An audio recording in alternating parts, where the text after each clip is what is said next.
While we are waiting in this hold for the launch of NS-38, it's not often that I have someone like Matt Donovan with me here on the desk who can talk all things New Shepard. So first, Matt, I want to talk about the crossover between the New Shepard program and our New Glenn program.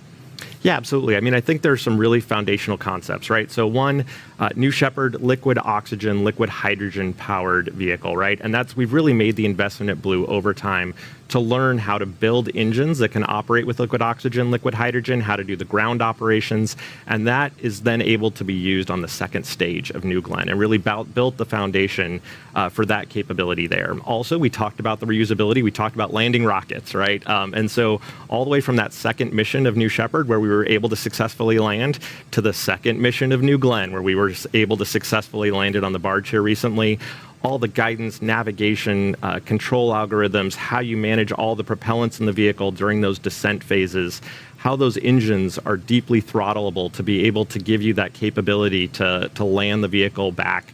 All of those technologies are extensible, and it goes beyond the things that you see on the webcast. There are avionics platforms that we have that are common between the two vehicles that we've been able to get flight experience on for New Shepard, share those things with New Glenn.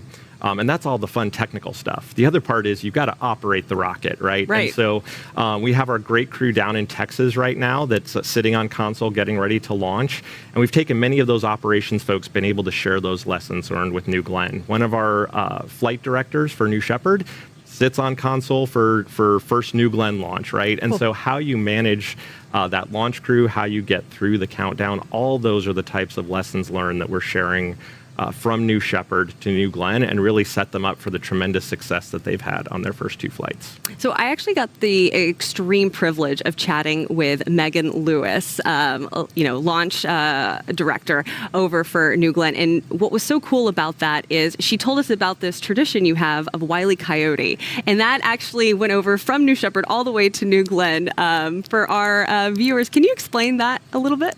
Yeah, I will say the first time I sat on console, I saw that WEC in the procedure, and it took me a minute to figure out what it was, but it's great that they've carried that over.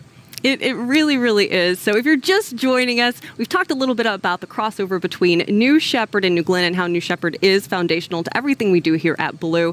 You might be noticing that our hold has been lifted. We're about 8 minutes and 30 seconds before we see NS-38 cross that, lift off to cross the Kármán line. And as we count down from that, let's go ahead and talk a little bit more about a couple of things that have to do with New Shepard. And in order to do that, I'm going to toss over to capsule. Oh, good. We've got the go pole. Booster. Let's listen in. Go. Ground. Go. Inco. Go. Safety. Go. Capcom. Go. Engineering. Go. Copy all goes. New Shepard is go for launch. Booster, commence the terminal count. Welcome to flight. Controllers, drop UHF voice. We love to hear that, Matt. We are a go for launch. How are you feeling right now? What are you typically doing in this moment?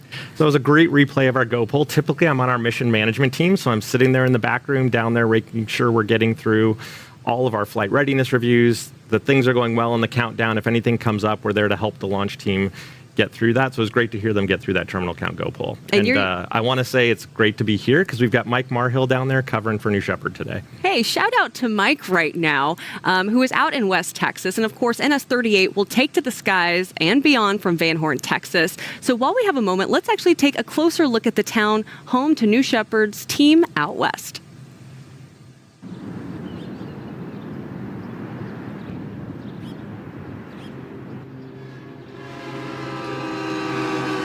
2 hours east of El Paso sits Van Horn, population 2,000. This small town lies on an isolated edge in the high desert of West Texas, with epic views in every direction. Breathtaking sunsets, a seemingly endless horizon, hiking trails, untouched lands, and natural beauty.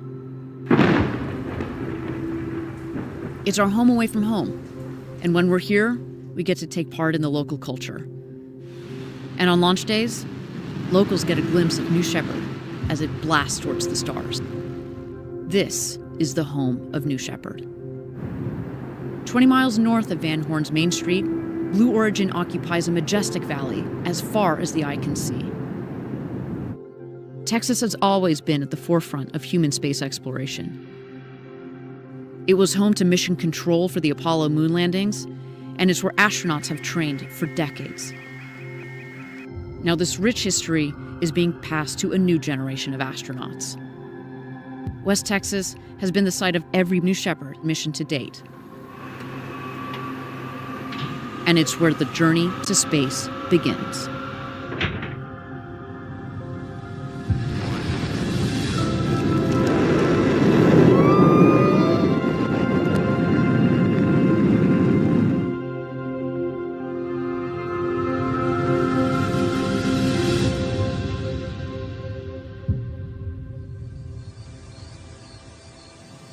I love it every time I have the opportunity to go out west to West Texas, whether you're, having a drink at the El Cap or hiking Guadalupe Mountain, the tallest point in Texas. I know it's one of your favorite places to go out and visit too, right? Absolutely.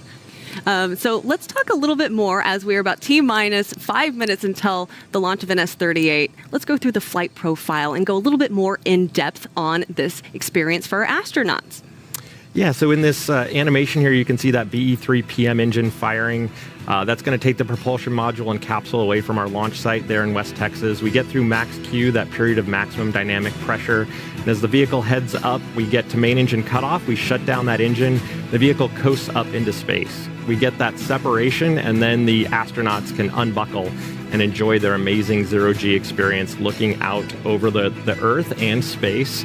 Now, the propulsion module and the crew capsule are actually two different shapes. That's on purpose, so that aerodynamically, that PM, that propulsion module is going to come back more quickly. We get through the aerodynamic surface deployment, and then at what seems like the very last second, that engine fires, those landing gear come out, and the PM comes back to Earth. Now, the crew capsule with that gumdrop shape is going to come back a little bit slower than the propulsion module is. So the astronauts are going to strap themselves back in, and as they re-enter the atmosphere, we're going to get to the point where we deploy the drogue parachutes, which slow the vehicle down, get it oriented for those main parachutes to deploy, and then we get a chance to see those beautiful 3 main parachutes deploy before the retro thrust system slows them down for landing. And you can see the entire flight profile right there on your screen. It is so great to be able to provide such a great flight for our astronauts, getting 3 minutes where they can look out those big windows, some of the biggest ever flown in space. Now, Matt, I also want to talk about what's different, and that's right now, it's cold in Seattle, it is cold out in Cape Canaveral, and it is cold out in West Texas. So what are some of the things that we do to winterize the vehicle? Yeah, that was actually part of our selection of our T0 time for today, is that it is cold, and we talk a lot about the rockets, but less about those ground systems. So we've got commodities that are on the ground that have to be conditioned before they get fed to the vehicle. We've got pressurants on the vehicle that we're always looking to make sure that we get the right density. So for our engineers, again, you're looking at that pressure, that temperature to get the right density of things like gases on the vehicle. And then we have that environmental control system on the ground. And we need to make sure and turn that up a little bit, warm things up in the capsule for when our astronauts get in there and get ready for their trip to space. You might notice on your screen we have entered another hold at just under T-minus 3 minutes. But let's continue this conversation, Matt. So what is something that we actually do in the summer versus what we do in the winter?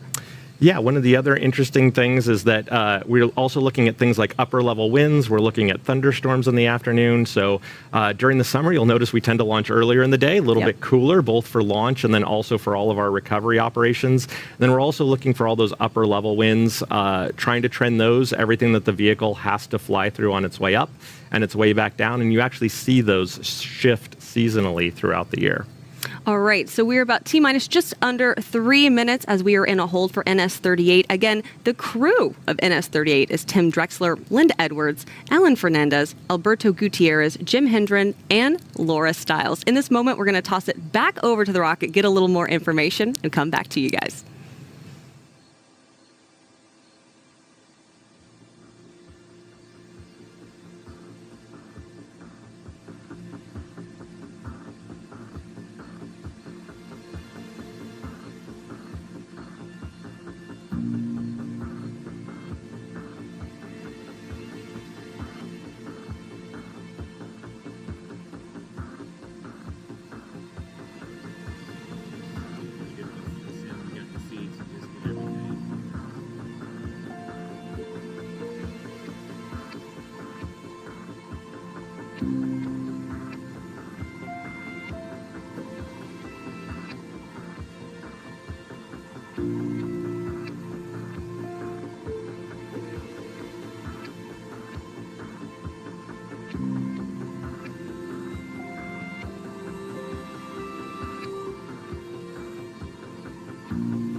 All right, you're watching NS-38. You've got a great shot there from our drones of New Shepard out on the pad. We are currently in a hold just under 3 minutes to launch.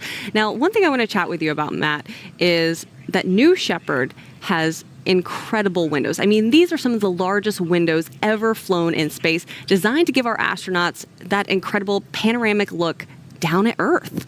Tell us a little bit more about how those kind of compare to the Mercury capsule windows.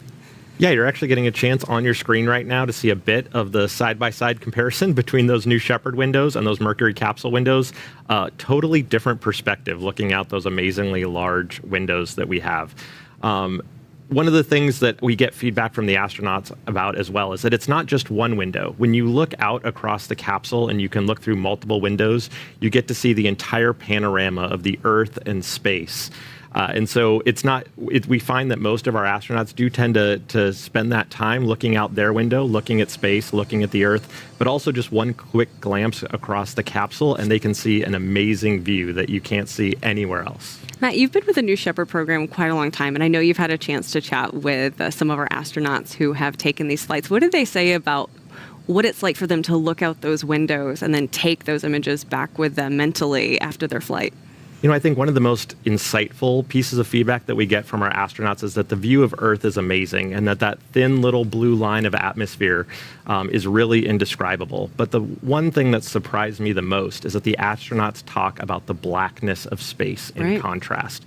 That it's truly a shade of black that nobody has yet been able to put words to. And so while they're excited to look down and see the Earth and see what's below them, it provides an amazing contrast and perspective seeing that against that black darkness of space. Yeah, I've heard that many a times where you see, this ball, this little blue ball that everything and everyone you love is in this space. It is this beacon of life in our atmosphere, in our solar system, and our atmosphere is what really just keeps everything together, and going beyond that is just such an incredible experience.